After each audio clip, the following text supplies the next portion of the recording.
Oval test లో team India అద్భుత పోరాట పటిమను ప్రదర్శించింది. ఈ ఉత్కంఠ పోర్లో భారత జట్టు ఇంగ్లాండ్ పై 6 పరుగుల తేడాతో చిరస్మరణీయమైన విజయం సాధించింది.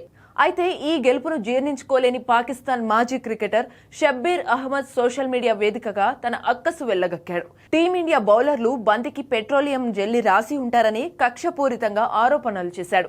అంపైర్లు ఆ బంతిని పరీక్షల కోసం ల్యాబ్ కు పంపాలని సూచించాడు.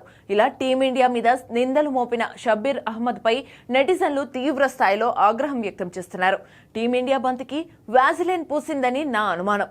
ఎందుకంటే బంతి 80 ఓవర్ల తర్వాత కూడా మెరుపు కోల్పోలేదు.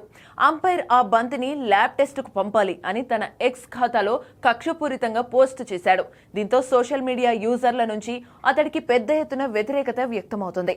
ఇక టీమిండియా విజయాన్ని చూసే ఓర్వలేక ఇలాంటి నిరాధార ఆరోపణలు చేస్తున్నాడని దుయ్యబట్టారు. షబ్బీర్ అహ్మద్ 1999 నుంచి 2007 వరకు అంతర్జాతీయ క్రికెట్లో పాకిస్తాన్ కు ప్రాతినిధ్యం వహించాడు. తన కెరీర్లో 10 టెస్టులు, 32 వన్డేలు, 1 టీ20 మ్యాచ్ ఆడాడు. అతడి బౌలింగ్ యాక్షన్ నిబంధనలకు విరుద్ధంగా ఉందన్న కారణంతో ఈ మాజీ క్రికెటర్ గతంలో ఒక ఏడాది పాటు నిషేధాన్ని ఎదుర్కొన్నాడు.